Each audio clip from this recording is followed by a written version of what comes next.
Seltzer Kings podcasts. A demon has taken my life from me, and he's living it better than I do. Well, we're working on it. There has to be a way to get to Buffy to unhypnotize her. I'll find a spell to snap her out of it. Right. Whatever. Xander, you sound a little... You have to help me figure this out, you know. But I never help. I get in trouble and Buffy saves me. That's not true. Sometimes we all help to save you.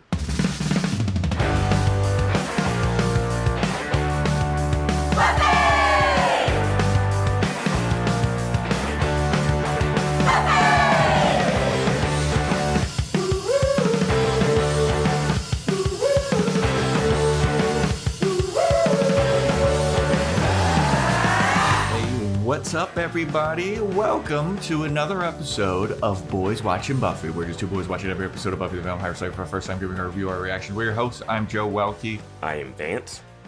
And today we're talking about Season 5, Episode 3, titled The Replacement, directed by James A. Contner, written by Jane Espenson. Original air date October 10th, 2000, to an audience of 5.34 million people. And gonna kick it off right now with some shout outs for people that have gotten us some stuff off of our Amazon wish list. We got some stuff from JL, our Discord user, and Surly Neighbors. Thank you both so very much. Really appreciate it. And yeah, really having a good time with that. I don't think we have any regular shout outs in terms of reviews. I didn't get any Spotify DMs, didn't get any Apple Podcasts rating reviews. But yeah, join our Discord. We have a lot of good stuff going on in there. Yeah. How are you doing, Vance? I am good. What'd you think about initial thoughts on The Replacement? We're doing a lot of body switch stuff. Oh, yeah, we are. Even though there's a little twist to this one, it's fine. Yeah. We find out a lot of information about stuff that we've been, mentioning. Oh, yeah, we do. So that's something. Oh, yeah, we do. And my lord. Yeah. Is it confusing? Confusing? Yeah. Huh. I'm confused. By what? How the hell Anya affords to live in a place like she does. I'm confused why it's a big deal she lives in that place and they don't just go there Yeah. all the time. Dude, we'll get to it. Yeah. But a little plug up top. This is still relatively new, but seems like you guys enjoyed the fashion report. I appreciate that fashion report support. So looks like we'll be continuing doing that. That's every Thursday on Patreon, patreon.com/Boys Watching Buffy, where we do Boys Watching Angel and Boys Watching Movies, where we just reviewed Renfield. And a lot of content coming your way, guys. So be on the lookout for that. And that's a good time. Also, I want to do a little plug. I know that we talked about our Amazon wish list, and we decided to up our game. We got a thing called a throne. Which... yeah, we got a thing called a throne. Everybody's been like, what if we want to get, not everybody, but one person was like, what if we want to get you something that's not on Amazon? Because we ran into some limited Buffy stuff on Amazon. And we all know that the Etsy is where the good Buffy stuff is. So we made a throne, which is like an Amazon wish list that is not limited to Amazon. So we'll have that link somewhere. But also, thank you so much for your generosity. You guys have been very kind to us.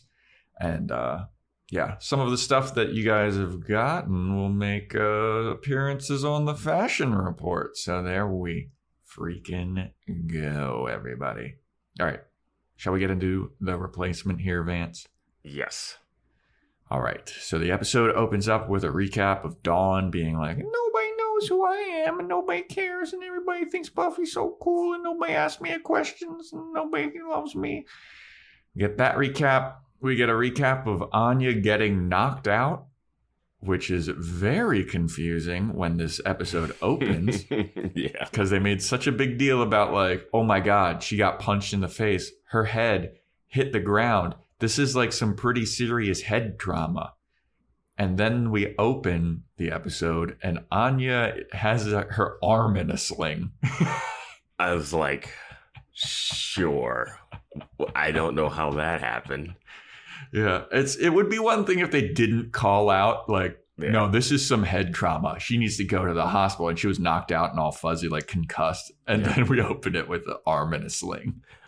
It's like, did they not? I don't know how far in production they were with these 2 episodes, but did they not go? Oh, we're gonna have her in a sling the next episode. Can we just dub in? Oh, her arm looks bad into the previous episode. Like, or don't show the recap where he talks about her head and instead just see her get punched and fall and then edit that out. Like, there's so many ways to like not make it about the head and then arm immediately. It's very funny. Very funny to me. Just like, don't show Riley. She needs to go to the emergency room for the concussion. Yeah. So it's Riley, Buffy, Xander, and Anya in Xander's basement watching some kind of martial arts movie. And you can hear off in the distance Xander's family come home and they're arguing. And it sounds like some very serious domestic violence going on upstairs. And everyone downstairs is like, oh man, that sounds kind of wacky. It sounds pretty weird up there. Like, it's awkward, but they're not taking it seriously. I mean, I think they do a good job with this. This is like if you were at someone's place and their parents were arguing and you don't know where to look. I think that's what they're doing. I don't know. Just the tone of it felt weird to me. It was just like, this people kind of scratching their heads like, this scene has like 3 or 4 things trying to establish in this like weird basement where they're just sitting awkwardly. And the thing about Xander's parents, besides Restless, and besides him saying some stuff and like maybe that Christmas Amends episode where we see the family fighting or whatever. Yeah. Or him sleeping out on the lawn. We don't get a lot of Xander's family stuff, but we get a lot of them being in his basement. Mm-hmm. And this is the first time we've heard this. Yeah. Like, we might need to sprinkle it in a couple of times, you know? Like, Giles has been there. Riley has been like, having withdrawals and running upstairs, like, you know, it's so much stuff. It's more like whenever people are in his basement, they complain about like, oh, we're in a dank basement. Yeah. It's not like we can hear your parents fighting all night long. Like Anya has come in through the front door and come down the steps. Like, yeah. So here's one of the things that they're trying to establish. It's Buffy taking school seriously out of nowhere, or is this Slayer stuff? Slayer studying. Okay, well, she's reading about medieval times and she's not really paying attention to the movie at all. And Riley's kind of like, hey, Buffy, like, everything good? Like, you're not paying attention to the movie. And Buffy's like, oh yeah, I'm just like catching up on my studying. I guess I could take a break from the violence too. Closes the book, watches the movie. It's like kung fu, martial arts. She's like, violence. Did you not think that she was going to read that book when she walked over to Xander's basement with a giant history book? Hey, we're going over to Xander to watch martial arts movie. Okay, I'm going to bring my giant book. Yeah. Apparently Xander has a cat also that peed on a hot plate. Yeah. What? Yeah. Then, so Riley sees that how stressed Buffy is about all this stuff. So he starts massaging her. And then Xander looks over and he's like, oh, that's a good idea. You know, Anya's feeling pretty shitty too. Let me massage Anya. Like, I'll be a good boyfriend too.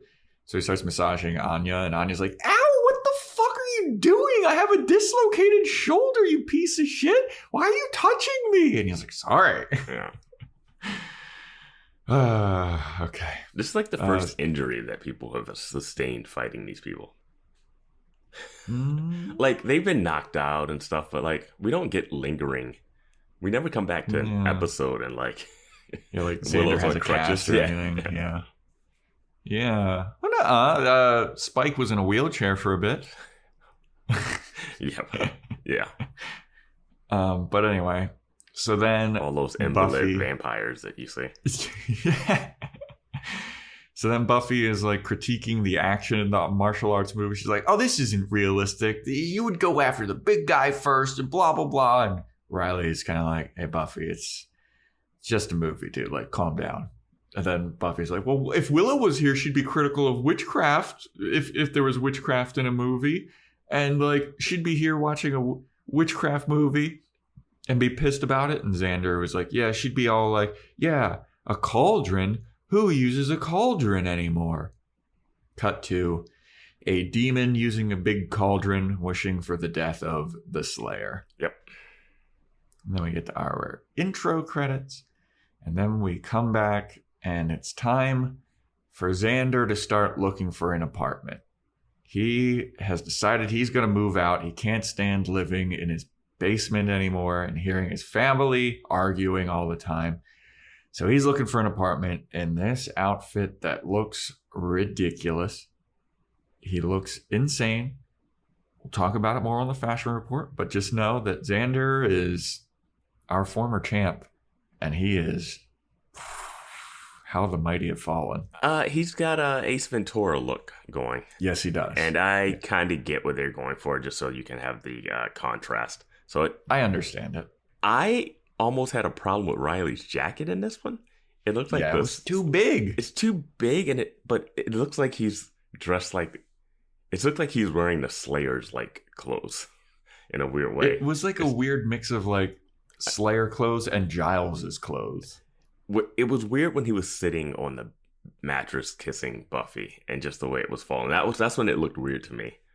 Yeah.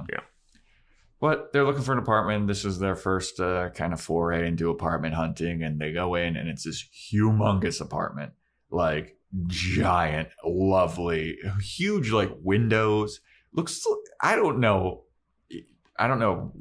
what they are thinking with this. Where's Riley living? Like I wish we would have figured out that. Yeah. We do see Riley driving for the first time. Yeah, we do. I mean, we get a lot. We get Anya's apartment. We get Riley driving, going 70 miles per hour. Yeah. Looked like on just like a pedestrian street too. Like that's all there is. A neighborhood. Yeah. But Anya loves this apartment. She's like, "This is great. He'll take it." Yeah. And Xander's like, "Whoa, hold on a second. Let me look around." So they're walking around. This apartment realtor lady is showing them around. Like, "Hey, here's all this stuff. Here's the kitchen. Here's the living room. Bedroom's through there." And Xander goes to look into the bedroom, and Riley and Buffy are like on the bed making out. And Xander's like, "Guys, really? Save it for the bedroom." And they're like, "Oh, this is the bedroom." And Xander's like, "Oh, yeah, you're right." It's like, this isn't anyone's bedroom right now. Like, this is so weird. Yeah. I don't know. I thought it was very weird and very rude. Very rude. They're trying to christen Xander's apartment before he even signs the lease, Vance? That's rude. It's not Xander's apartment until he signs the lease. Oh, okay, fair. So Xander gets an application for it, and the lady is like, "All right, well, here's the application, and you're going to need we're going to need a credit check. We're going to need first month rent, last month rent, security deposit. The total's all the way at the bottom." And Xander's like, "Wait a minute, what? I thought you just needed like references. This is my first time apartment hunting." And the realtor's like, "No, idiot. Like this is an intense process." And Xander's like, "All right, well, let me take the application. I'll think it over." And Anya's like, "Just take it. We need to live here. I can't stay in your shitty ass basement anymore. This place is great and I love it and I want to stay here. Just get it." And Xander's like, "Dude, you have your own place. It's not like you'd be living here." And then Anya is just like fucking rude as hell in this scene. Mm-hmm. She's like, "Well, just work for more money. If you can't afford it, why don't you just fucking work harder? Like, it's not hard, Xander. Just get more money and you can have your stupid Scooby meetings here. You can do all this stuff here. Like, I just don't get why you..." And this goes back to our thing of like, what does Anya know and what doesn't she know? And does she not know how the world works or money works? And she's just so insanely rude. And everyday, the rest of the Scooby gang. This made sense to me at the end. Well, the rest of the Scooby Gang is like there, and they're all looking like, oh, this is awkward. And the realtor lady's like, oh, this is weird. This, for me, the weirdest thing is the realtor lady later after seeing this. After seeing everything she saw here, for her to do what she does later makes no sense. Yes. Yeah. But I was just like, damn, Anya, fucking tumbling down the likability rankings. My thought here was that I was like, is Anya pregnant? Honestly, I think that's what they're alluding to, because later we have a childbirth statue that at Giles' place. Yeah. You know, that's the kind of mislead they're doing. Because that's the only way she'd be so adamant about, like, we need to do this together. Like, he's like, why do you need this? She's like, we have to. And he's like, what? Dude, if that prediction's right. It's not, no, that's not a prediction, because it's not. She explains at the end why she's acting the way she is. But it could also be something. I mean, it is hinting towards that. I'm saying, I think this is I think that was a mislead. It could be a double mislead, Vance. God, Joe. Is she pregnant with the wolves, baby? You're really fighting for these things, man. I don't know. It's fun. But anyway, so after they fight in front of everybody, we go over to the magic shop, and Giles is like checking out the inventory and putting some stuff away. And then the demon from right before the credits shows up, the one that was using the cauldron. And Giles is like, oh no, it's a demon in here. And he's like, where's the Slayer? And then Giles is like, oh, she's right over here. And he grabs his statue and just like, he first grabs some other kind of talisman and he shows it to the demon. The demon's like, that's nothing. Mm-hmm. And then Giles is like, well, what about this? And he shows another one. And he's like, what are you doing? I'm just here for the Slayer. And then he pulls out that fertility statue. And then the demon's like, that's a fucking fertility statue. Like, what? I'm not here for you. Where's the Slayer? And then Giles is like, all right. And then he turns around and then tries to beat the shit out of this demon with the fertility statue. And then the demon just kind of punches him out.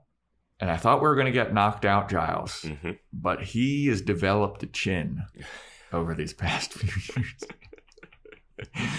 Yeah. He just kind of like flies into some boxes and he's like, ooh. I don't think people who get knocked out often get less knocked out. I don't think it's something like you go to count silver. I think it's no, yeah. You're more prone to being knocked out after being knocked out that many times. Yeah. But so yeah, after he gets punched down, the demon's kind of like, look, my beef isn't with you. I'm looking for the Slayer. I feel like you're connected to the Slayer, so let her know that I'm looking for her. And Giles is like, okay. And I guess I'll just go hide again and not just wait for her to show up. Yeah. All right. Dude, this is like one of those episodes where the demon plays like the tiniest role, kind of like in earshot. And then, there was another one where it was like that. But it's something like that, where it's like a background actor. It makes me question how much he really wants to get Buffy. Yeah. Yeah. He didn't really want it. Yeah. But so after the demon leaves majestically and floating on a little like cloud, it seems like, Giles is relaying to the gang, the Scooby Gang, about how he stood up to this demon and he's like, yeah, I took this statue and I was like, yeah. And then everyone's like, whoa, that's crazy. So you beat up the demon? And he's like, well, I mean, not really. But I did hit it with some stuff. And they're like, oh, so did it hit you? And he's like, I mean, yeah, it punched me across the room, but I mean, I'm just kind of stoked that I'm not unconscious or dead. That's a W for me. And they're like, okay, cool. And then Riley's like, I mean, I hate to say I told you so. Or Xander's like, I hate to say I told you so. But owning this place, we did kind of tell you that this is a dangerous proposition. Mm-hmm. And it's not even open yet. And you're already getting beaten. It's funny when Riley grabs the statue and swings it. It has like that big whoosh, like that sound of like real force. Yeah. And then he's like, so you beat it with this statue? Here, let me try. And And Willow's like, that's a statue of a fertility god or whatever. And then Willow's looking up the name of the demon, or Giles is. Somebody is. Willow hands Giles a book. What do you think of the Scoobies meeting at the magic shop for the first time? Like, what do you feel about this? Like, how do you like this I layout? think that I like it more later, but in this scene, it's weird because Willow and Buffy are just kind of like sitting on the floor. Yeah, they don't have their table. They don't have the library vibe yet. Yeah, they need to have a table or some chairs. Like at Giles's place, they had chairs and a table. Here, they're just kind of like sitting on the ground. And it's still like not unpacked, so it's like cluttered. Yeah, so yeah. Not a big fan. But they figure out the name of the demon. His name is Toth. And then they try to force in some joke about British slang. But not really good. So they get a little profile of what Toth is, and he is focused and sophisticated, and he has like this very intense focus, and he wants to kill the Slayer, and so he's going to be focused about it. And Riley's like, "Well, let's find out where he is, so I can go and kill it." And sure, Riley. yeah, you're gonna get your ass kicked. Buffy is not even like phased anymore by this stuff. Like she's just like, oh, there's a demon that showed up, almost killed Giles, and wants to kill me. All right. Who wants ice cream? What else is new? So Giles is like, I kind of have a hint about where this demon will be based off of its smell. And they're all like, oh, what does it smell like? What's it smell like? And Giles is like, it had a very potent, pungent smell. And they're like, all right, so what do you think? And then it cuts to the gang at the city dump. Yeah, I don't understand how Giles figured that it was a dump smell. Yeah. Like, I guess it smelled like trash? Like, couldn't that just be a dumpster? Like, what? Like, I don't know. All these vampires live underground and stuff. Like, for him to be like, oh, this is definitely the city dump. I smelled it on Spike all the time. Like, you know. If we went back to that scene before the intro, he's not at the city dump with his cauldron. It seems like he's in a cave or something. Yeah. Whatever.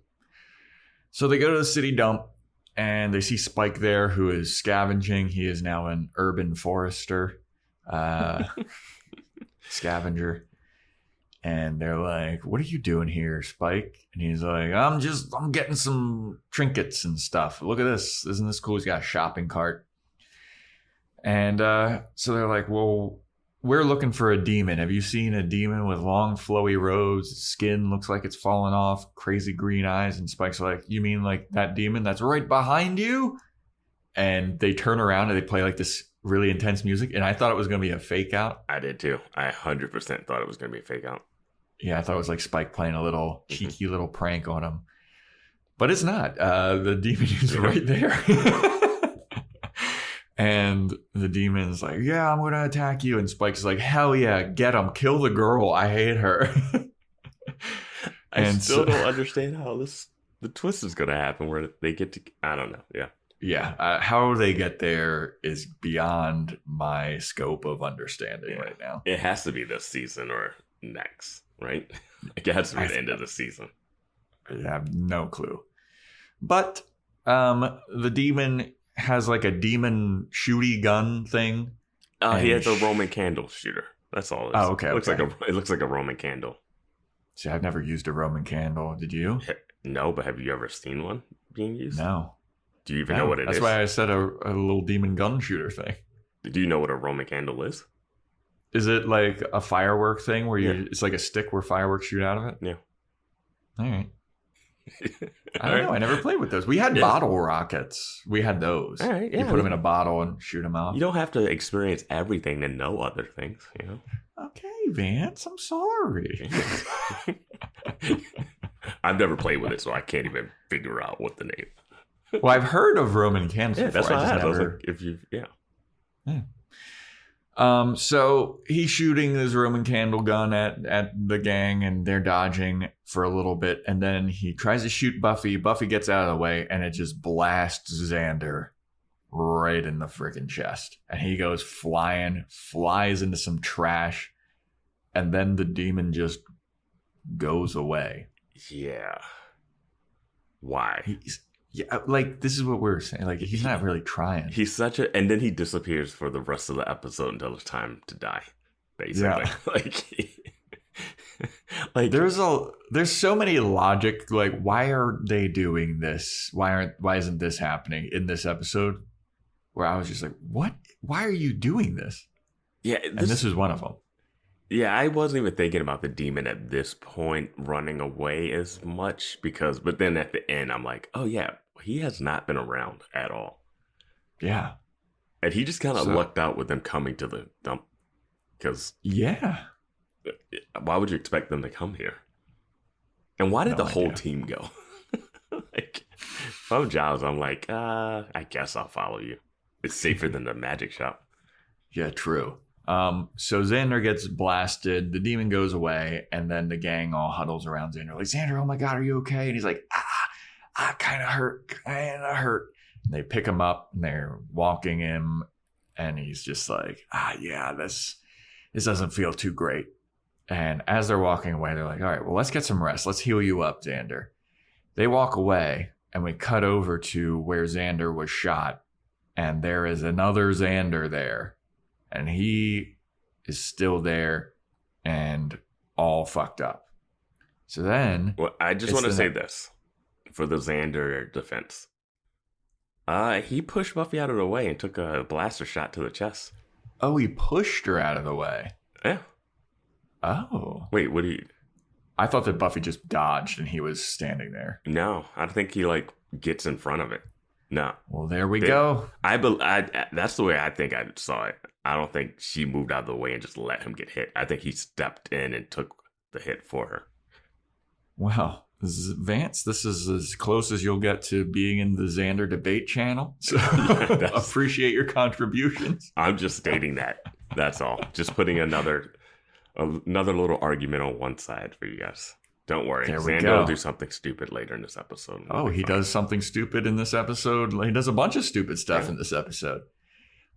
So it's the next day, and Xander that was in the trash wakes up, and he's like, oh, wow, my head hurts. Man, this is crazy. Guys, why am I waking up in the trash? This is crazy.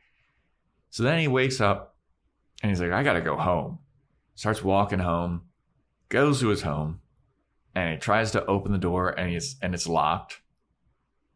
And he's just like, Anya, are you in there? Huh? He's knocking on the door. Nobody answers. He gets up. He's looking through the window. And through the window, he sees replacement Xander. And I know we talked about a while ago that Xander has a twin brother, the actual actor. Yes. Nicholas Brendan. And it is portrayed here by his twin brother, Kelly Donovan. That is his twin brother? Yep. In most of these like scenes, because the split screens in this are amazing. So I was like, because his brother doesn't. I've seen a picture of his brother. His brother looks like him, but they don't look fully identical. Well, I think they did a good job of like fussing up between the two of them to make them look enough alike. But based on what we know later on in this episode, it was a good dichotomy. But I looked up Kelly Donovan before this to see a picture of him, and he does look like Nicholas Brendan. And I mean, they do some really good stuff, like where they're like over the shoulder and stuff. It's not just like, hey, here's a split screen. Clearly, like they're like interacting with each other, overlapping, and it's like really nice. Like, because I was thinking the same thing too, where I was like, well, I know that he has a twin brother, but I don't know if he's like an identical twin. Yeah. But then some of the scenes in this episode, I was like, there's no way that's a split screen. They're like touching each other. Yeah, right. And like the technology just wasn't there. We're not doing face replacements on body. Like, it's. Yeah. Dude, I mean, based on all of the CG stuff that we've seen and then like green screen shit that we've seen, like there's no way that they could have pulled this off. Yeah. It's not like when Vamp Willow and Other Willow are together. I like, obviously like just split screen. They can't cross over. It's behind the person so you can cover their face or whatever. Yeah. I mean, they do a better job of having the two Xanders than they do with like the stunt woman for Buffy. Because when you see those clips, you're like, that's not Sarah Michelle Gellar at all. No, it's just like a jacked dude. But yeah, so Xander's peering through the window and he sees replacement Xander. And that is how I will be describing this Xander. Fair replacement enough. Xander. So he's like, what the hell? There's 2 Xanders? That's me. But I'm me. How is this possible? Oh, fuck. I gotta call Buffy. And I was like, smart. That should be number 1 priority. Call Buffy. Or just go to Buffy? Or just go to Buffy, which is what I am going to be harping on throughout this episode. So he's like, all right, I'm going to go call Buffy. How does he not have a key to his own house? How come he doesn't just go through the front? Like, how is he locked out of his own house? Well, I don't think he wanted to go in while Demon him was in there. Okay. But he fair enough. Could have gone to Giles's, the magic shop. Like, so many things he could have done. Yeah. There's so many things. Instead, he goes to a payphone, which, what a relic. Mm-hmm. What a relic. People these days, like Gen Z people, I don't think they even know what a payphone is. You see them on TV and movies and you're like, huh, all right. Yeah. Dude, there was a whole goddamn movie about it. Phone Booth, Colin Farrell. Yeah. Takes place at one phone booth, the entire movie. Yeah, I saw that in the theater. Did you enjoy it? I remember thinking it was very not good. They did as much as they could for what it was, but not. Yeah, it's yeah. If it wasn't for that gimmick, I don't think anyone even referenced it ever, and I don't think it gets referenced often. This might be the first time it's been brought up. We're bringing it back, everybody. Phone Booth starring Colin Farrell. All of a sudden, it gets like 5 watches, and someone's like, "Who is?" So Xander's at a phone booth, and he's like on the phone with the operator, and he's like, "Yeah, the phone booth ate my quarter." And then out of nowhere, he like finds a quarter, and he's like, "Oh, I don't need your help anymore, so I got a quarter." And as he's like doing this argument, replacement Xander walks by, and Xander's like, "Oh, I don't need to call Buffy anymore. I'm going to follow replacement Xander." What? Why? Yeah, I don't know. I mean, that was when I was just like, dude, don't give up on call Buffy still and then follow him. Yeah. Or go to Buffy or attack him from behind. He doesn't do anything to this replacement Xander at all. Well, it would have been one thing if you know what they could have done? They could have done that thing where they keep missing each other. Like that Xander leaves his place and then he comes in and he's like, "Oh shit, I'm going to be late for work." And then he gets to work and then he's at the work and he's like, "Oh man." They're like, "What are you doing here? I thought you were in the boss's office." And he's like, "What?" And he goes to the boss's office and sees, like, you know, but whatever. I mean, there's different ways to do it, but it's like, Xander, weren't you just here? You just ordered a coffee. Back again? What? The espresso pump? Like, yeah, we could have had a bunch of, Yeah. But instead, he starts to follow replacement Xander sneakily. Then we cut to Buffy at her place, and Buffy's gathering weapons to fight this demon Toth. And Riley's there, and then they are talking, and they share a kiss, and they're smooching. And then Dawn is in the hallway watching this, and she's like, "Ew, ew, ew." And for a second, I was like, "Oh yeah, Dawn is now in this." Yeah. It was like the last episode was such a heavy focus on her and like, whoa, what's the mystery? And now we're at this Xander thing. And this is like the only scene that Dawn is in. Mm-hmm. And I was like, what are they doing? My notes on this is Riley is worried, and I'm not sure why he's worried for some reason. And then Dawn is being annoying. Yeah, Dawn does the whole Buffy is like, "Get out of my room." And Dawn's like, "I'm not in your room. I'm in the hallway. Nana, nana, boo, boo." And then Joyce comes out and she's like, "Oh, this is my 2 teenage daughter headache that I have." These 2 teenage daughters that I totally remember having. Yeah. And then so Buffy is like, "Get out of here, Dawn." And Dawn's like, "I'm in the hallway." And then Buffy's like, "Oh, you're in the hallway? Well, I'm just going to close my door." Slam. And I was like, why is your door open anyway? Yeah, that's what hit me. I was like, Mom, Joyce is not even worried that Buffy's in her room with a grown-ass man. Yeah. And Joyce's room, it looks like, is right across the hall from Buffy. All right, I thought about that, and I was like, oh, maybe it's just me. Maybe I didn't realize this. But I never thought their room was straight across. But maybe. Yeah, me neither. But it's like Joyce comes out of her room like, oh, this is my 2 teenage daughter headache that I have. Yeah, just close your door, Buffy. It was like the longest scene for something that was so simple to solve. Yeah. Yeah. But this scene, I guess, is just a reminder that Dawn exists. Yeah. She really does exist, guys. Yeah, she does. The limit does not exist. So then we go to a scene where Spike is in his little tomb crypt thing, and he's dressing up a mannequin like Buffy. And he's like, oh, hello there, Slayer. Oh, looking good, Slayer. And then he just kicks it in the face, knocks its head off, and he's like, oh, that felt good. All right. And I was like, he wants to kill the Slayer? Really? Still? Why? Yeah. Yeah. Like, they're here's what I'll say. Like, there are evil people, evil vampires and stuff, right? But not all of them want to kill the Slayer. Like, yeah, Mr. Trick's just want to get by. Yeah, Mr. Trick's plan was never like, let's kill the Slayer. The mayor was never like, I need to kill the Slayer. Like, yeah. I think they only, like, the cunning and conniving ones only want to kill the Slayer when the Slayer gets involved. Yeah. It's like, oh, the Slayer's going to be a problem. But they all know what Slayers are, too. Like, it's not like you're just a regular vampire. You saw a Slayer kill someone, you're like, fuck it, we got to take her out. They know the history. They know that killing a Slayer makes a new Slayer. Yeah. So, like, wouldn't you just kidnap?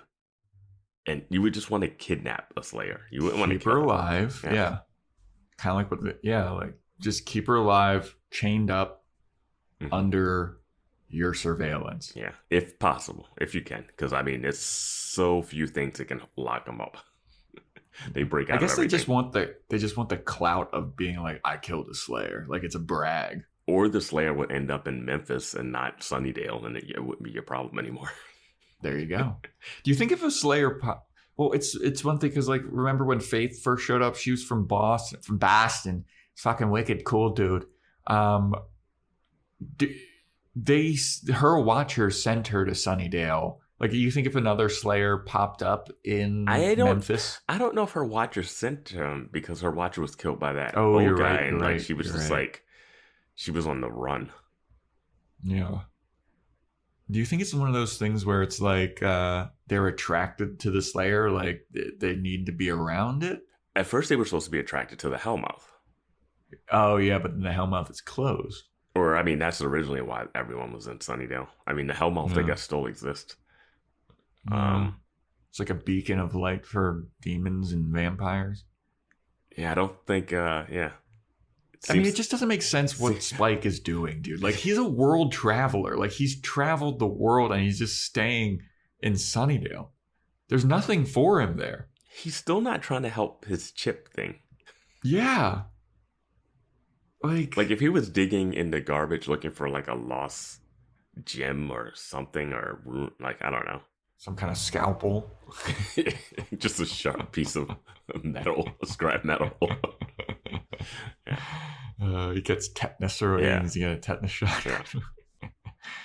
But so Spikes kicks this mannequin in the face and he feels good about it.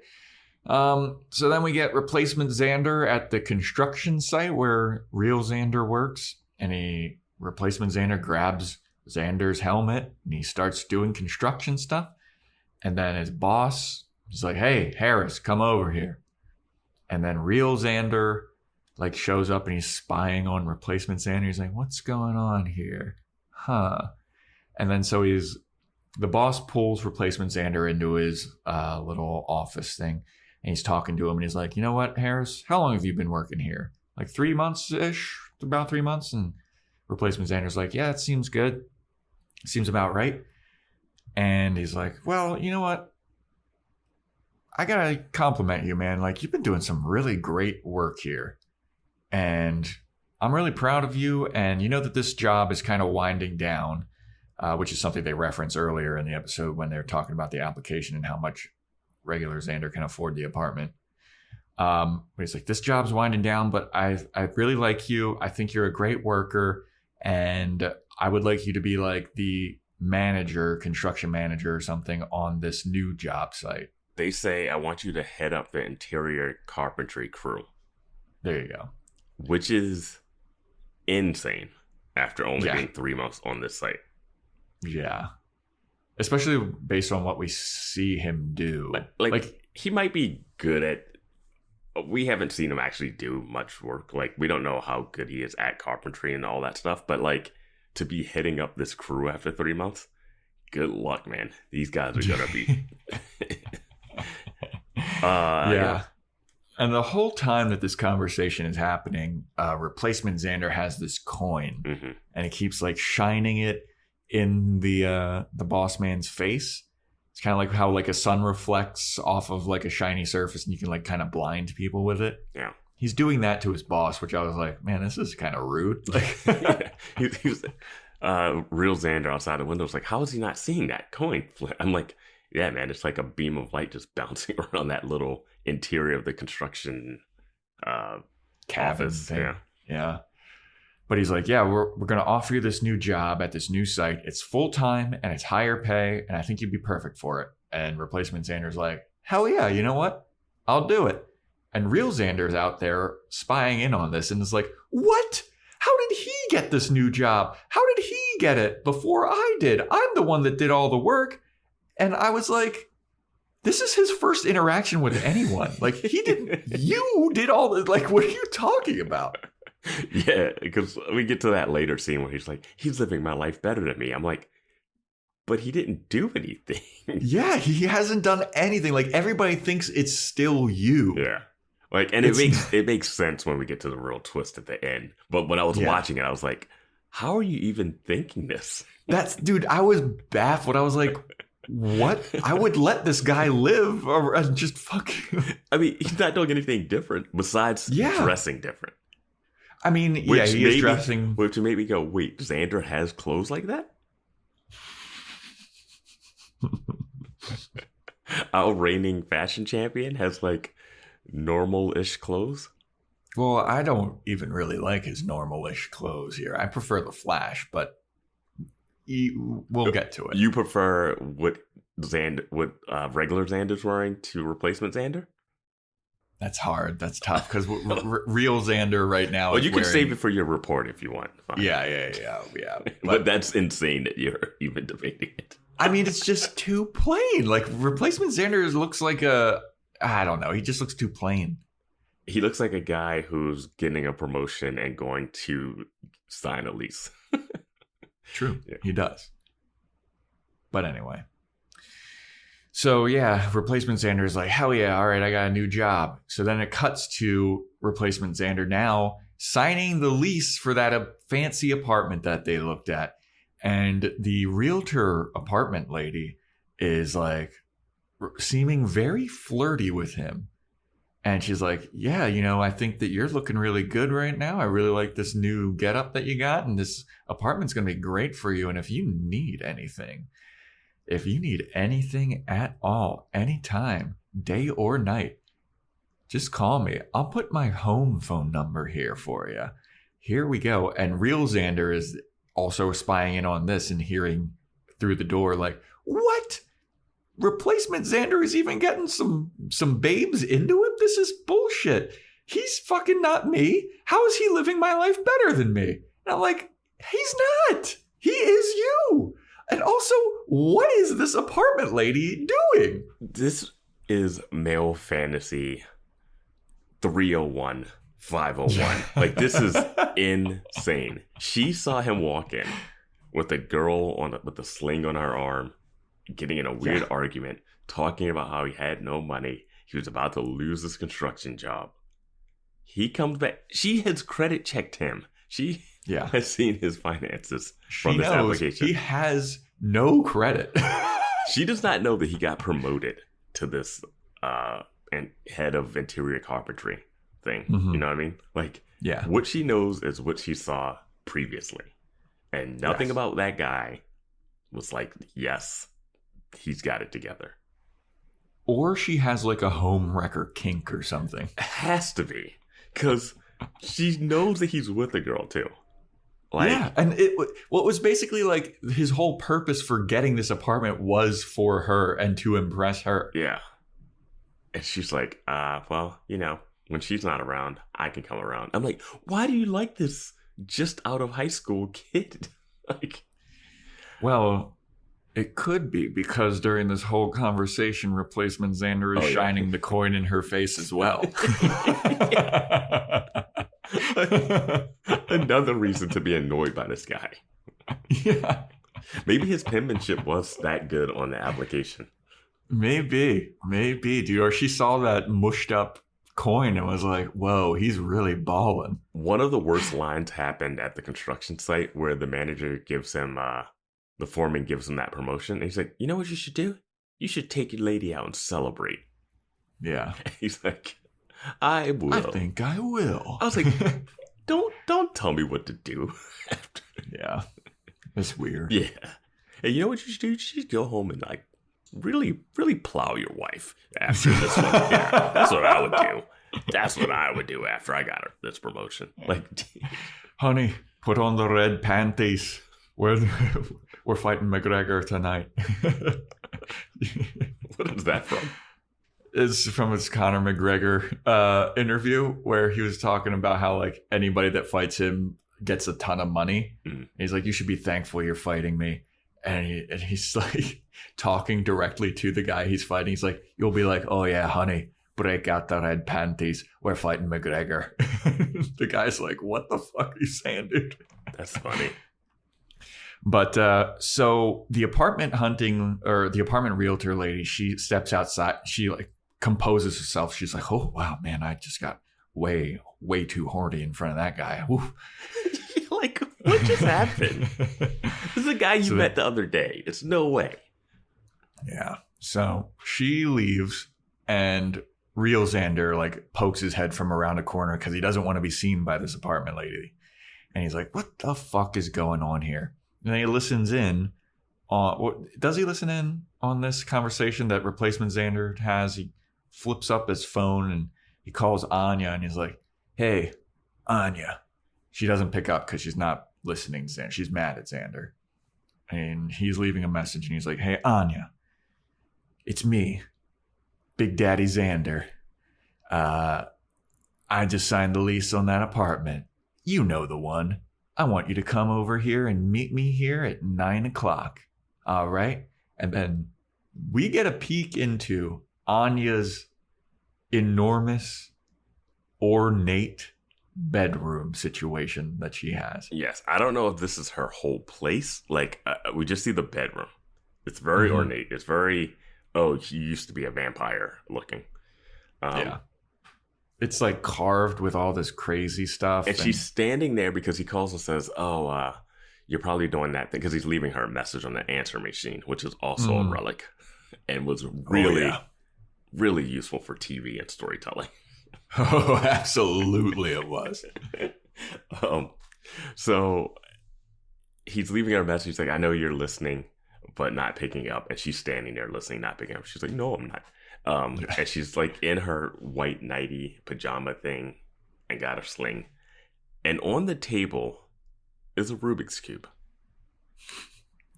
And later, when Xander goes over there, she's got that 3-piece boombox.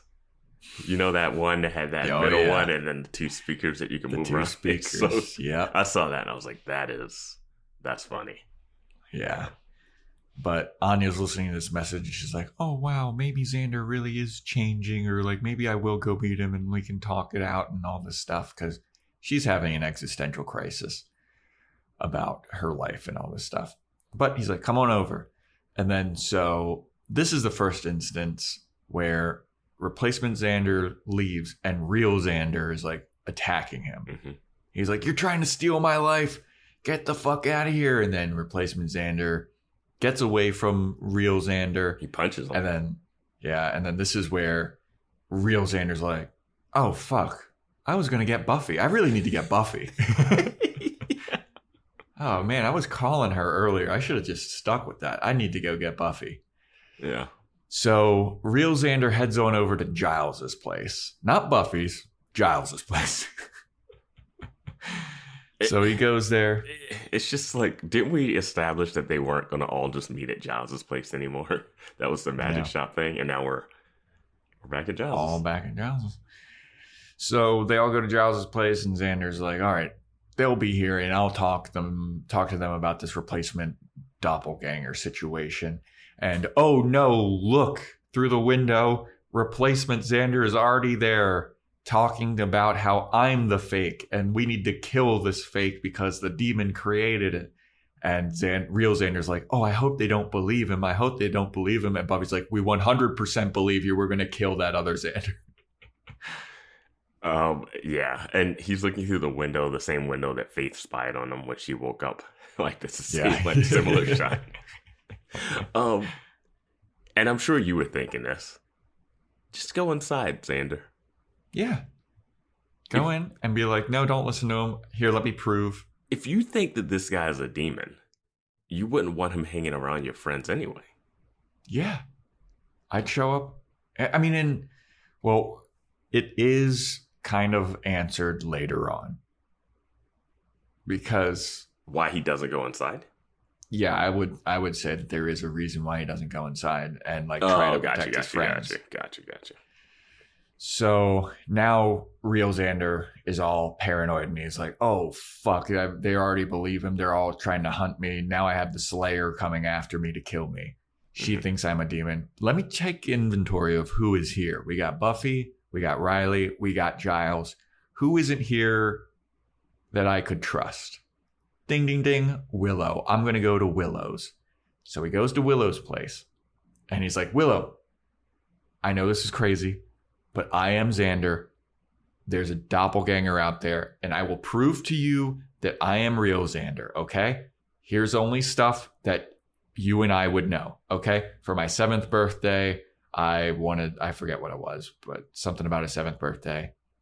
And then he says another thing, and then he's like, and every Christmas, we spend together, and we watch Charlie Brown Christmas, and I do the Snoopy dance. Here, I'm going to do the Snoopy dance for you. And he does the Snoopy dance. For a very long time. Willow just lets this go on. Willow used to be in love with this guy. Yeah. But now it's raining and real Xander looks like dog shit. Like he was wearing a weird outfit before, but now he's gross and muddy looking and wet and disgusting. And he's in a bad way. So Willow's like, okay, Xander, I believe you. So what's going on? And Xander's like doing a very poor job of explaining what's going on, but he kind of spits it out eventually that, remember when that demon shot me at the city dump? It created a duplicate. I'm the real one. Now there's a duplicate telling Buffy, Riley, and Giles that I'm the fake one, but I'm the real one. I'm the real one. I just did the Snoopy dance. So they're trying to come after and kill me. They were duped by the doppelganger. And Willow's like, okay, that is good information. Thank you, Xander. Let's try to figure this out. So then we cut back to Giles, Buffy, Riley, and replacement Xander. And Buffy kind of deduces like, oh, this must have been a thing with that demon Toth.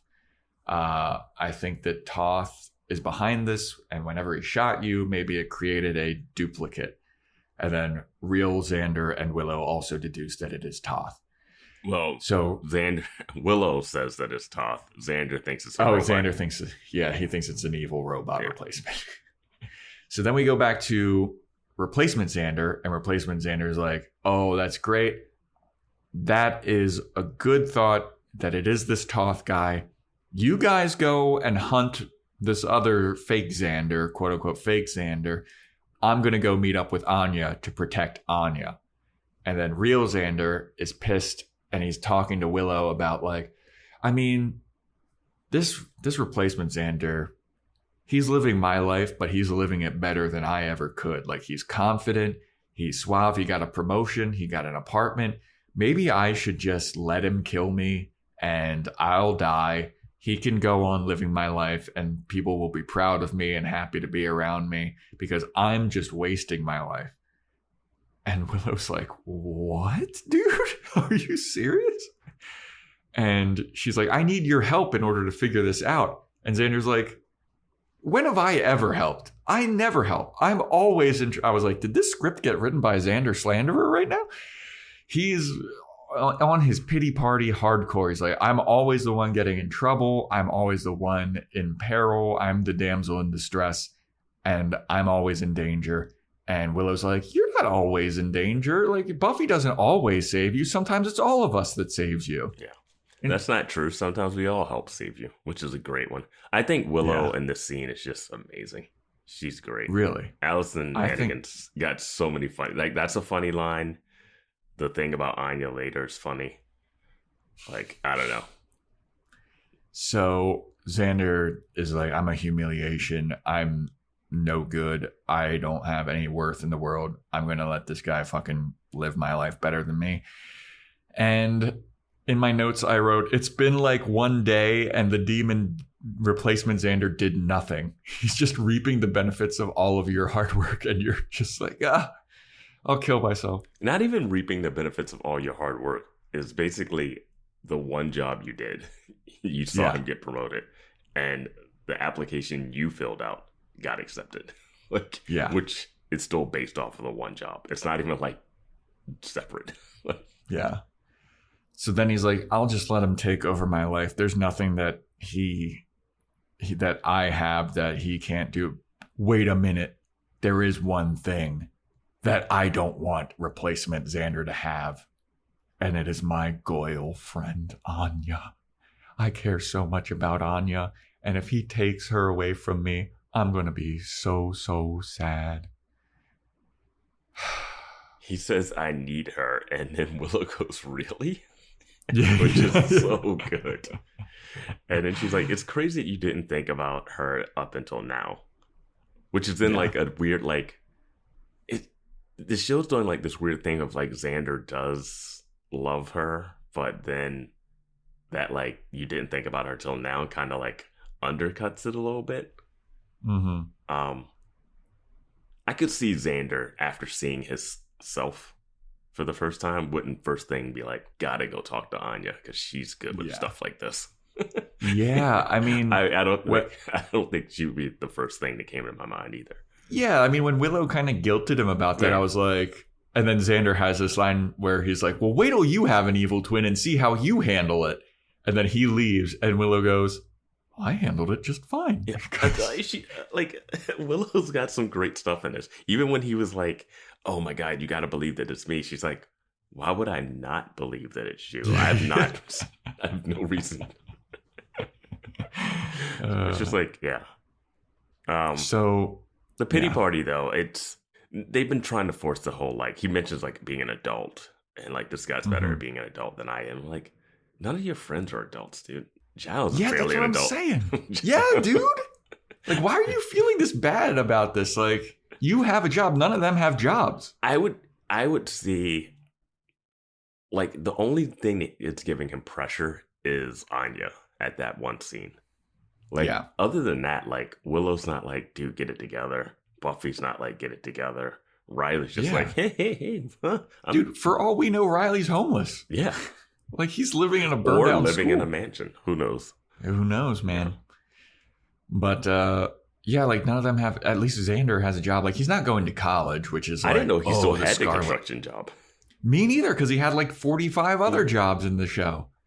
Yeah. But, yeah, he's the only one, like, actually making money. Like, none of the other people have jobs. Sure, they're going to school, but, like, or college, but that doesn't, But anyway, so real Xander goes over to Anya's place and he is like looking for her. She's not there. And he goes over to her message machine and he hits like the play button and he hears the invite that replacement Xander. He's like, yeah, I got the apartment. You know the one. Come on over at 9:00. And replacement Xander's like, oh, or real Xander's like, oh no, she's already heading over there. I got to get over there fast. So then we cut to replacement Xander and Anya at the apartment. Fully furnished. Is it? They're sitting on the floor, though. Yeah, they're sitting on the floor, but there's couches. Huh. They're having a random picnic on the living room floor, but no, I mean, they did have a bed already in there. There's 2 couches behind them. Yeah. Damn. Man, I did not notice that. Yeah. Because I was like, why are they sitting on the floor? I guess it's because there's no furniture or whatever. But they're sitting on the floor. They have a little like romantic picnic in the apartment planned out, it looks like. And Xander's talking to Anya, and Anya's like, you really got this apartment? You really did it? And he's like, yeah, I got it because I knew that you wanted it. And I want to make you happy and I want to please you. And they kiss. And then he asks if they talked today aside from the message that he left her. And Anya's like, no, why? And he's like, don't worry about it, babe. Yeah, don't worry about it. She's like, okay, that's a weird question. I'm not even going to ask a follow-up. Yeah. She's got her own shit going on because the next thing that she says is like, all right, so we got the apartment. So what's next in life? And Xander's like, what? She's like, yeah, when are we getting a car? When are we getting a boat? When are we getting a puppy? When are we getting children? We need to do this fast. And Xander's like, what are you talking about? I just got this. Can we celebrate this for at least a night? And Anya's like, I don't have a lot of time left, okay? I'm dying. And I was like, whoa. Yeah. And then Xander's like, what? You're dying? And Anya goes, yeah, I may only have about like 50, 60 years left to live. And Xander's like, oh, shit. Okay. Yeah. And I was like, oh, that's kind of cool. That makes sense. It was funny. I was like, that makes sense too. It tracks, so then Anya kind of explains like, dude, ever since I've been turned back into a human, I've realized the fragility and vulnerability of human life. And I used to be a demon. I was like thousands of years old. And now, you know, me getting knocked out and punched and dislocating my shoulder. I got hit so hard. I had my head so hard that I dislocated my shoulder. Like, so I'm it's worried. Got me pondering existence. But she's like, yeah, I mean, I don't have a lot of time left. And then replacement Xander's like, oh, shit. Okay, now I understand why you're giving me all this pressure and all this stuff. And it must be freaky being thousands of years old and then realizing you only have this short amount of time, comparatively amount of time left to live. So now I understand why you're freaking out. But look, it's going to be great. And Anya's like, no, it's not going to be great. I'm going to get all old and wrinkly and my teeth are going to fall out. And I'm going to have to replace them with fake teeth that I stick to my mouth with an adhesive. And she's like, you're not going to like me or find me attractive anymore. And replacement Xander's like, dude, that is not true. Things will get worse, though. He's like, you are going to get old and wrinkly. And I can't guarantee that I will always be in love with you or whatever. I can't see the future. I don't know what's going to happen. But I think that's the beautiful part of life. And I would like to try to get through it together with you. And it's a kind of it's a romantic thing. I love it when they split these actors up and they get to play different facets, you know? Like, yeah. Like he's a smooth operator here. Yeah. And what he's saying is like, all right, Val, like it's all right. Sure. Yeah. It's pretty sweet as like when you're talking to a 1,000-year-old demon and trying to like comfort her about her impending doom. Yeah. No, I mean both things make sense. Like, you know, I mean, like it really tracks. And I did wonder why she thought she'd get old and he wouldn't. Like, yeah. She's like, I'm going to get old and you're not going to be attracted. He's like, yeah, I'm going to get old. Yeah. Like, and also, just have Willow whip up a spell. You'll be fine. Yeah. Yeah. Like you got some magic. So they kiss again and it's all romantic. And real Xander, real Xander busts into the door and he's like, get out of here. That guy's a fake. I'm the real Xander. And then replacement Xander stands up and he's like, no, that's the fake. I'm the real Xander. We have a whole which one do I shoot situation. And Anya is confused, but not really because she's like, I don't fucking like that disgusting looking Xander. I like this clean one that just promised he's going to get old with me. Yeah. So then we cut to the gang researching. And meanwhile, the demon has not shown up at all. No. The demon's still at large. And Spike's scene is the last that we see of Spike. Yes, him kicking the head off that mannequin. Yeah. So really convenient for him to find all the stuff that he needs to make a fake Buffy while going to the city. What a waste of time. I know.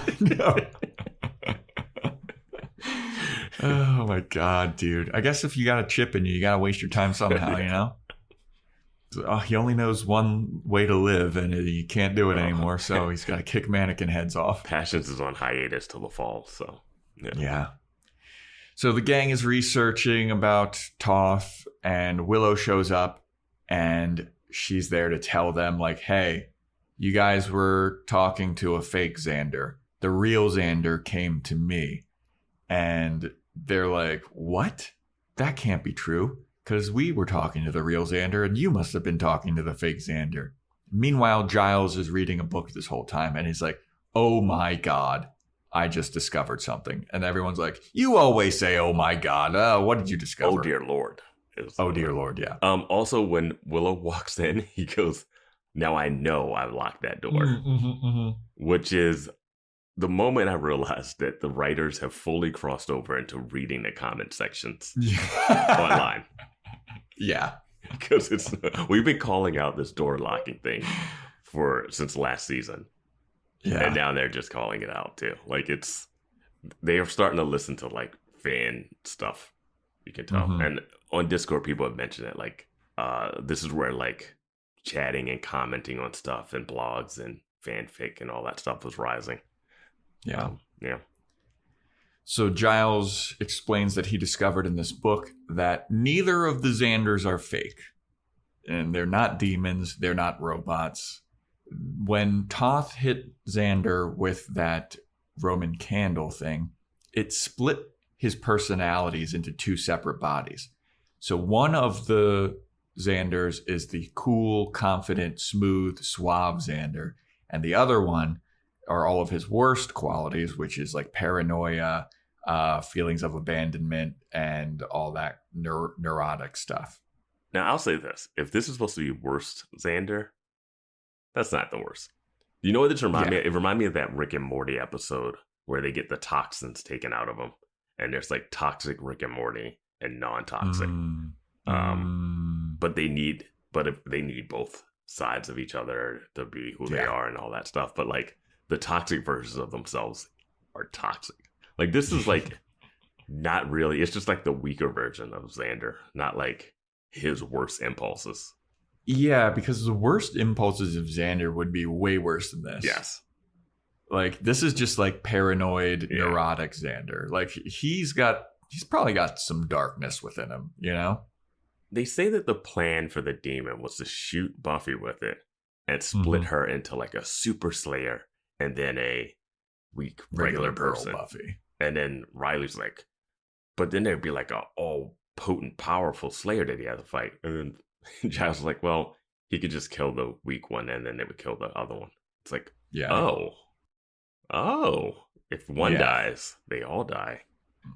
Which I thought was an interesting take. But I feel like the Super Slayer would absolutely just demolish this demon before he even got a chance to get to weak Buffy. It's dumb. It was interesting enough. No, I mean, I like this, but it's like demons are to come up with the dumbest plans. You know, it would have helped if you could actually hit her with something, you know, like a bullet. That would solve your problem right away. It's the Jurassic Park issue. This gun points a laser at your target, and then that laser makes the dinosaur chase after them. You don't need a dinosaur if you have a gun pointed at a person. I love how often we bring up Jurassic World in this podcast. We will never review those movies before watching Mary. I refuse. Oh my God. I refuse. It's so funny. Maybe if they make a new one. But yeah, they need both halves to survive. So if weak Xander dies, then confident Xander dies, and then Xander is no more. So after we reveal this information, we cut back to real Xander and replacement Xander. And real Xander is like, that's not the real one. He's a fake. Replacement Xander is like, no, he's the fake. and I'm going to kick his ass right now. And Anya's like, do it, real replacement Xander. I hate that fucking bullshit, dirty, wet, stinky Xander. And then dirty, wet, stinky, real Xander is like, oh yeah, you're going to kick my ass? Pulls a gun on him. It's like, whoa. Wow. Raising the stakes. Yeah. And this turns out to be Anya's gun. That's why he went to Anya's place. Well, I don't think it's why he went to Anya's place, but it's no, because he went to Anya's place to get there before replacement Xander could. But then he's looking through her like dressers. But then he does look through her dressers to grab the gun. Okay, that's so it was a secondary reason why he went. It was there. like, well, he's already with Anya. Yeah, I know she has a gun. Okay, how did he know she has a gun? That's nuts, dude. I think it's fine. I think Anya would tell you that she had a gun for protection. I don't think she's like, yeah, you know what, she would. She's not like, she's very blunt about everything. She would be like, yeah, I've got a gun. Yeah, I got 40. Yeah. I'm completely fine with Anya having a gun, by the way, too. Everybody needs to have some kind of protection, especially in Sunnydale. I mean, I don't think Sunnydale, absolutely. I don't think the gun's going to protect you from most of the things you need protection from. Like, I'm not really worried about regular criminal humans in Sunnydale, but because I was going to be like, doesn't Xander have guns in his basement? Like, why would he go here to get the gun? But he went there to get her. He went there to get her, and then he had no time to go back home. So, well, also at this point, dirty, stinky, terrible Xander was locked out of his own place. Remember? I don't think he was locked out. I think he didn't want to. Well, I think he just didn't want to get in. I'm sure he could knock on the front door. Well, yeah. Eventually, his folks would have to come home, and he could come down. Yeah.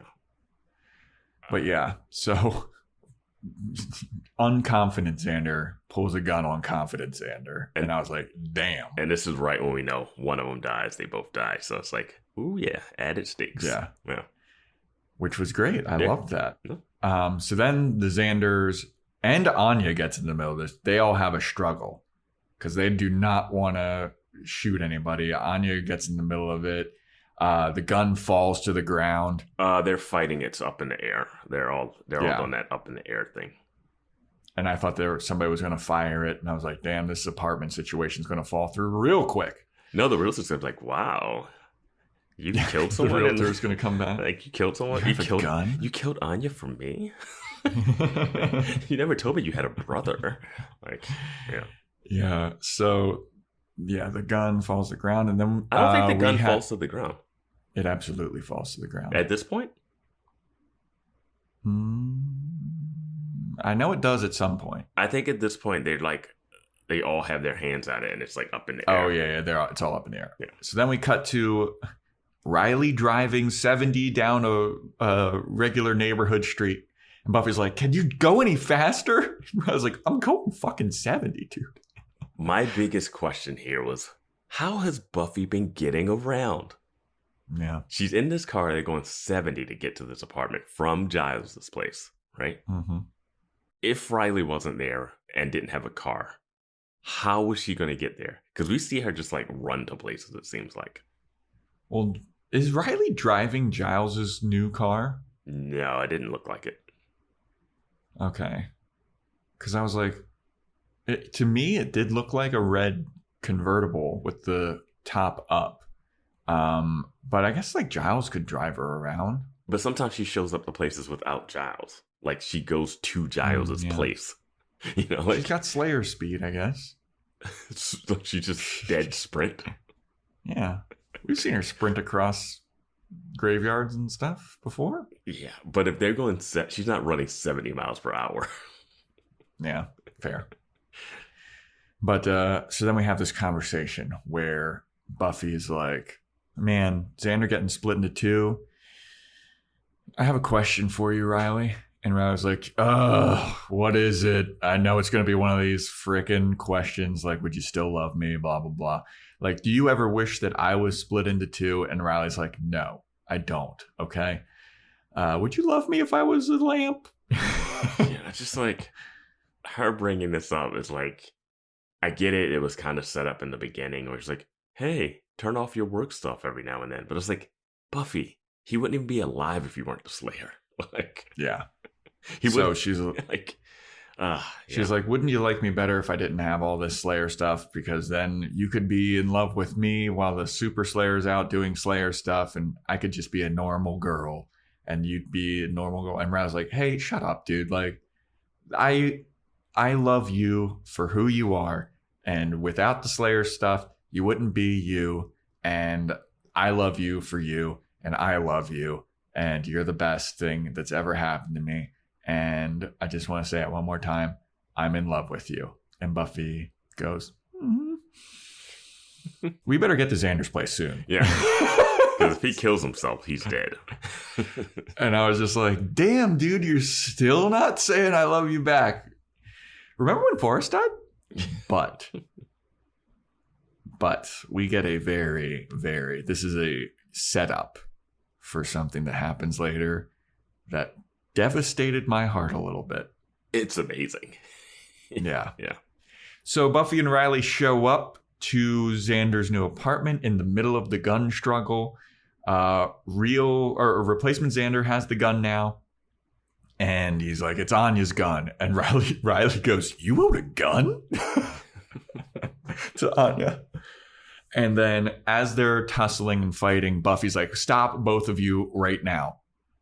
You can't kill each other because both of you are real. All right. That Xander over there, that's the confident side of Xander. That Xander over there, that's the neurotic side of Xander. You're both real, and we need to smush you back together to make you one whole person again. All right. Because you are both the real people. And there's this joke there about like they both try to prove that they're the real Xander. And Buffy's like, guess what number I have in my head? And they both say 11 and a half. And then, yeah. So then. And then we talk about the nickel too.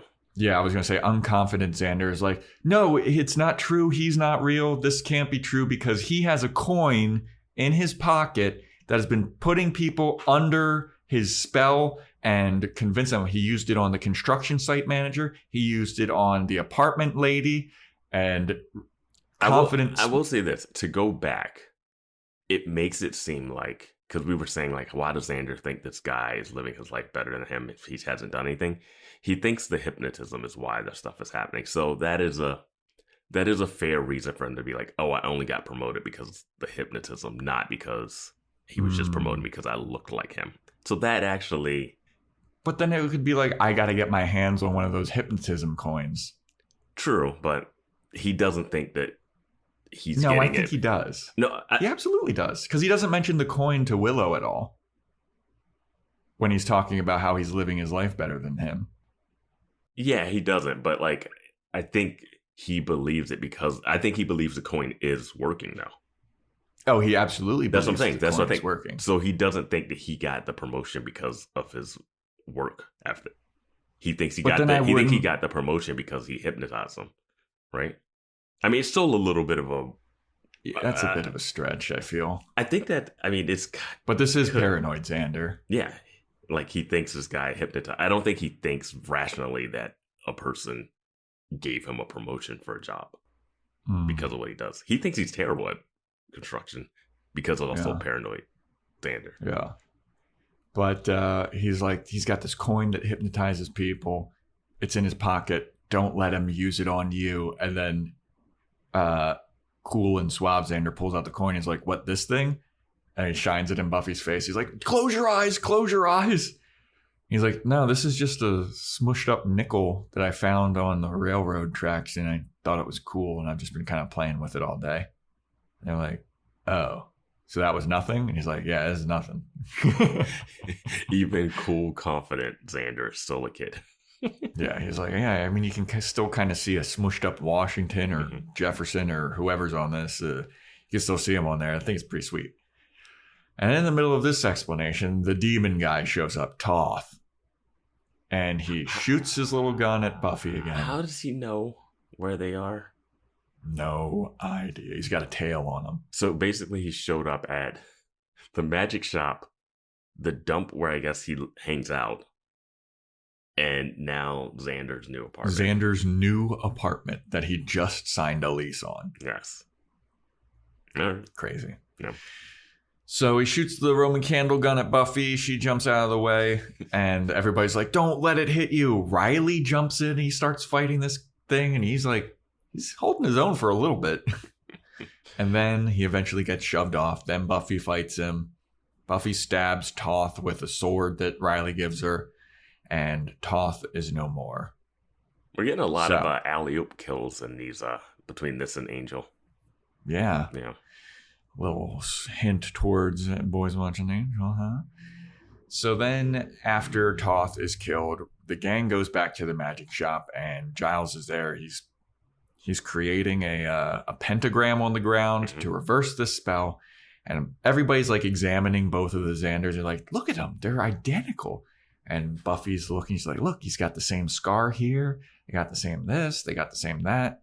And Riley is just sitting there. He's like, this is fascinating. Don't you just want to lock them in separate rooms and do experiments on them? It's like, man, he's still got the initiative in him. You can take the boy out the initiative, but you can't take the initiative out the boy. I'm telling you, I love the weird darkness that's underneath Riley. I would have loved for Riley to be split. Yeah. It would be like a psychopath serial killer and the nicest farm boy ever. So everybody just kind of looks at Riley like, what the fuck, dude? Are you kidding me? He's like, what? So then Buffy goes away, and Anya's like, oh man, this is crazy that, you guys are here. It's like, I'm looking at two Xanders, and are you guys identical in every single way? Identical parts? You know what I'm saying? Wink, wink, wink. And then both of the Xanders like, oh yeah, we checked some stuff out in the car in the back seat. And Anya's like, hold the phone, everybody. We don't need to do this. Can we just leave it for a night so I can have a 3-way and get fucking Eiffel Towered by these two Xanders? And everyone's like, gross? No. Giles is like, I want to pretend that I did not hear that. So they're like, all right. Giles, and then both Giles and his orgasm friend. I know. And so the Xanders are really kind of getting along at this point. And they're like, yeah, this is awesome. It's kind of cool having two of us. It's pretty sick. And they're like, no. We got to put you two back together and make you whole again. Here's the thing. Even Vamp Willow and regular Willow were getting along. And eventually. Yeah. No matter what, they always get along at the end. Well, I guess at the root of everything, it is them, Mm-hmm. So... But Willow's like, all right, no, it's time to do this spell, all right? She drags both of them in the middle of this pentagram. And they're like, is this spell going to take a long time? Is it really hard? And Willow's like, no. Here's all we need to do. And then Willow goes, let the spell be ended. And Xander is won again. And I was like, what the fuck? I loved it. Because that's what we've been saying. They just say that's what they've been doing normally, and now they're just calling it out and making it even better. I loved it. I loved it. I thought it was perfect. I thought it was so stupid. Did you want them to go through an elaborate process here? I wanted them to light a candle or something. Say it in Latin. Giles is drawing that thing on the floor. He did draw a pentagram. Yeah. This is the most basic, and he literally just drew a pentagram, and Willow said, let the spell be ended, and it was over. But she had to believe it. She had to believe that she wanted it to be over. She didn't even have a book open. Have a book or something. This is way too simple. I loved it, but Amy the rat should not still be a rat. Fair. They should bring her into the middle of that pentagram too, and just be like, let the spell be ended. Yeah. And Anya is like, oh man, I liked it the other way where there's two of them that could pork me at the same time. Oh, well, we can dream at least. Yeah, that's how her arm got dislocated. Yeah. So then we go to Xander's basement, and Xander is moving out of the basement still. Still, he signed a lease. It's real. This is a season of new locations. Yeah. So Xander's moving all of his stuff out. Riley's there. Buffy's there. Anya's there. They're all helping him. I gotta say, I like Buffy in her baseball shirt. I don't know why. It kind of works for her. That's pretty good. Yeah. That's pretty good. So will not be mentioned on the fashion report. But boy, does Buffy get she's going to be getting a lot. she's going to be getting a lot. So Anya's there just kind of like reading a book, not helping at all. Xander is there. He's starting to get nostalgic and he's like, oh man, it's kind of crazy. Like, I hated living in this place, but now that I'm moving out, I'm getting a little nostalgic. Like over there, that's where me and Anya drowned a blah, blah, blah demon. And there's where I got my heart ripped out. And over there's, you know what? I fucking hate this place. I'm glad that I'm moving out. Mm-hmm.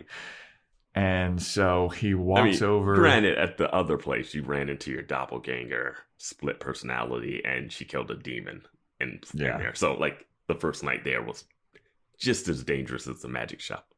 Yes, absolutely. And the basement. Like, everything is terrible in this entire city. Like, you're not going to have good memories. No. So, Anya's not wearing her sling anymore, and Buffy's like, oh, you're all healed up, and she's like, yeah, I'm ready to go on living my life as a fragile, pathetic, weak human being, I guess. But I guess I'll learn to be more careful. So Xander walks over to Anya. He's like, hey, you mind helping? And she's like, what? Why do I have to fucking help? This is bullshit. This is stupid. Why don't we just like pack up Buffy? Why can't she do it? She's got super strength. Let's use her like a packing mule. And Xander's like, will you please just help? I'm asking you nicely. And Anya does like the Paul Rudd in Wet Hot American Summer where she's like, oh. And I was like, dude, Anya's the worst in this episode. Xander has the patience of a saint dealing with Anya. Yeah. Like, I don't get it. Like, I like Anya as a character. I think she's funny. She has not crossed over too many times into like the loving, like, There was that one time where she like cuddled him on the bed. Yeah. But other than that, it's mostly like just saying the most awkward stuff around his friends, being inappropriate. Like, you can't take her anywhere. No. Like, she's a basement girlfriend. like you're not going out on double dates and dinner like that. Her and Riley and Buffy hanging out is just awkward. Yeah. Right? Yeah. And Willow doesn't like her. Willow doesn't like her. And I mean, with good reason. Like, she's the worst in this. Like, this is the worst I've ever seen. Like, they upped it. And I get she's having an existential crisis. But, like, even after they had the conversation about growing old together, like, this scene, she's still the worst. Yeah. She's not helping at all. You know what got me? Is that she didn't react when the two Xanders were joking about the real estate agent coming on to him. Yeah, that's what I was. He was like, yeah, we had that babe macking on us. Yeah. And they're like, okay. I thought that somebody was going to say something. Yeah, they were like, stand in the middle of the circle so that she can say her line and get you back. But I was like, is no one going to react to them having that lady hit on them? Like, Riley should be like, her? She hit on you? After all, she saw. Anya's not jealous or anything? Like, crazy. But, yeah, so Anya eventually helps. And she goes and takes a box outside. So now we're left with just Riley and Xander in the basement. And they decide to have a nice little chat. And Riley's like, you really do love her, don't you? And Xander's like, yeah, she's pretty great. You know, she has her faults, but I really do. I'm a big fan of Anya. And Riley's like, I know what you mean, man. Sometimes when I'm with Buffy, I feel like I'm, split in two, because part of me is just like on fire and I can't keep my hands off of her. And while the other part is like so calm and peaceful. And it's like such a weird dichotomy, but man, I fucking am so in love with her and it's crazy. But the worst part about it is she doesn't love me and I can tell that. And I was like, and then it lingers on and then Buffy comes over and like, hey, and then kisses him. And then we just get like the shot of Xander, like just looking like after that bomb has just been dropped. Yeah. And Xander's like sad for him. It's like, damn, dude. Like, I did not expect this episode to end like this at all. Yeah, it was a bummer. Like, I talk about how Riley's bland and milk and fucking bread and just plain Greek yogurt. He is a nothing, boring guy. But when he was like, I love her so much, but I know that she's not in love with me. And I've been like saying like, yeah, Buffy hasn't said I love you back. Yeah. Like, nobody says I love you back in the show. I know. And when he drops that, she's got to get with Spike. Yeah. Dude, when she dropped that bomb, or he would drop that bomb, it sunk me. I was like, damn, dude. That is the crazy thing about people who still don't like Riley. Like, after all, like, I don't know what happens the rest of his run on the show or whatever. But, like, people that we talk to on Discord, they've seen all of the whole show. Yeah. And they're still like, I don't really like Riley. And I'm like, I got a little bit of sympathy for him, at least here. Like, yeah, I mean, I still don't like him, like, as a character, but I feel bad for the character now. I think they could have done so much more with this character. I think the idea of this character is fine. It just doesn't work. But this is like, the way he says this with his, like, where he always kind of has, like, that smile on his face when he says she doesn't love me. And then she comes right over and he kisses her. And, like, it's so painful. I don't know where this goes right away. Yeah. And Xander knows it too. So, like, this is an interesting thing because he is one of those, like, he's going to talk about it. He's going to bring it up. Well, it's also like Xander didn't even have a chance to be like, no, I'm sure she loves. Like, as soon as Riley's like, she doesn't love me, he like boxes something up and Buffy comes back in and Xander's just left there kind of stunned, like, damn. It was tough, man. And like seeing him kiss Buffy immediately after that, it was like dead man walking. Like, you know what I mean? And I got to say, I would be doing exactly what Riley was doing in this situation. I think if you're in Sunnydale, she doesn't love you, right? But she still hangs out with you. You guys still hook up. Not that bad. You're not protected. And you're protected. Like, it's not the worst thing. Yeah, but if you want love in your life, I know. I mean, Vance, he's gotten to a certain point where he's going to be like, I got to leave this. But man, it's like one of those people marrying for money or something. It's like, he's just like a husk of a man. Like, I mean, now that he's like admitted it to Xander of all people. Like, yeah, because like right before Xander's talking about like, I'm not still in love with Buffy. I don't have a crush on her. Not that I ever did. He's like, I don't care. He's like, I don't care. I know I'm got way more. I got way more important. You can have her, dude. Like, if she randomly hooked up with you one day, I'd be like, sure, I guess that's who she loved. Like, it's heartbreaking. It's a gut punch from a character that the episode wasn't about at all. Well, it was a gut punch because, as we know, as everyone that listens to this podcast knows, we haven't seen it. And when I'm calling out, like, she doesn't say I love you back. Like, I thought it was like this huge joke, like a mistake or something.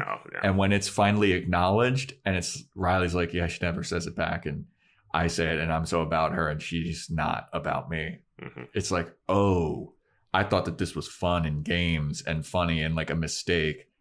And it's real. And it sucks. Yeah, it's no way they missed that on purpose. Because, like, I've always said this. The love thing is just such a media construction of like, oh, when is the moment he says I love you? It's like, you know, people can say I love you and not mean it. Like, it's just a word. It's just a simple word, but they put so much weight on it. And it works for like TV and rom-coms and movies and stuff where it's like, oh my God, they said it. You can play the music swell and you're like, oh, great. But yeah, he does say it twice to her and she doesn't do it. Yeah, at least twice that I can recall. Like when Forrest died and in this episode. I think he did it before Forrest died too. It might have been a time before that she said something. I think he does. Yeah, so it might be, 3. She should. Hey, are you talking about loving me again? Because I just crashed your car out front. He does always say it at very inopportune times, it seems like. Like when Adam is like terrorizing town, Forrest just died. And also when Xander, there's a demon and all this stuff. They're driving to kill a replacement demon or whatever. He's just like, hey, I love you. If I were Buffy, it would make sense to be like, we've got more important stuff right now. Can we put a pin in this? No, now I'm gonna defend Riley's time of saying it. They're driving, and she goes, "Would you like me more if I was?" Oh yeah. She doesn't love him, but she still wants to guilt him into liking her more. Yeah. You know, Yeah. like, come on. That's why he's like, I don't want to have this conversation. Like, why do I have to prove? Yeah. You know what? That is a great point. She does the whole, would you love me if I was a lamp situation? Yeah. And he's like, I love you. And she's like, cool. That's all I needed to know. Ew, you love me? Ew. Nerd. Ha ha, you love me. You loser. You and your feelings. This is the first time we're driving, huh? Is this because you're on the open road? You can really clear your head and you really feel this love, nerd. I kind of want that to happen. I want Buffy to just go down, like, just bad girlfriend Rob. Just making fun of Riley, trying to get him to break up with her. Yeah, this loser loves me. Get it? Oh, I mean, I get it. I'm cool, but like, oh, you're gonna be nice to my mom, so she likes you. Yeah. What's next? You're gonna be nice to my fake sister? That's a demon. Yeah. All right. Well, and that's also where the episode ends. You got any final thoughts about the replacement, Vance? No. What did we predict? I don't know if we had any goals. Don't know. I mean, it wasn't this. No. I think it was like we were talking about how Dawn was replacing somebody. That's what we predicted. So we were way off regardless. The next episode is titled "Out of My Mind." It's just Riley confessing his love and confronting Buffy about the love situation. Gosh, out of my mind. I think there's going to be a Giles something. I think we're going to do something with Giles in the magic shop, and he's going to lose. He's going to go. It's going to be crazy. Okay. It's going to be Giles loses his marbles. A Doctor Strange madness. What's that? Multiverse of madness? Yeah. He's going to look involving Giles. He's going to look at a crystal in a magic shop and like get sucked into it and split into 80 different personalities. Hell yeah. Yeah. All right. That's a good prediction. That's my prediction. I mean, I'm predicting the Riley stuff because he does, when he's confessing her right before she says that Forrest died, he's like, when I'm so in love with you, I'm out of my mind. I can't even think straight or whatever. So that's what makes me believe that would be playing into it. But who knows? We'll find out next week. Thanks for listening, everybody. Sign up for our Discord. Sign up for our Patreon. We got Boys Watching Angel, Joe's Fashion Report, Boys Watching Movies with Renfield, Amazon wishlist, Throne wishlist, whatever. Just follow the Instagram at Boys Watching Buffy. Email boyswatchingbuffy@gmail.com. If you want to get a shout out, rate and review on Apple Podcasts, or do the Spotify screenshot thing to my DMs at Joe Welke. And stay tuned next time for what we talk about Out of My Mind.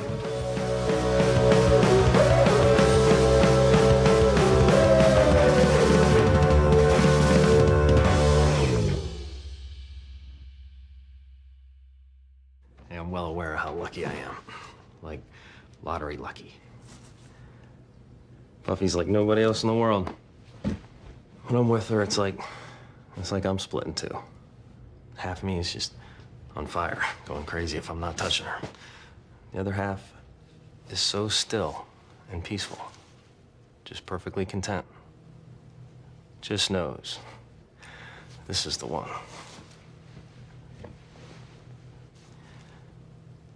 But she doesn't love me. Seltzer Kings Podcasts.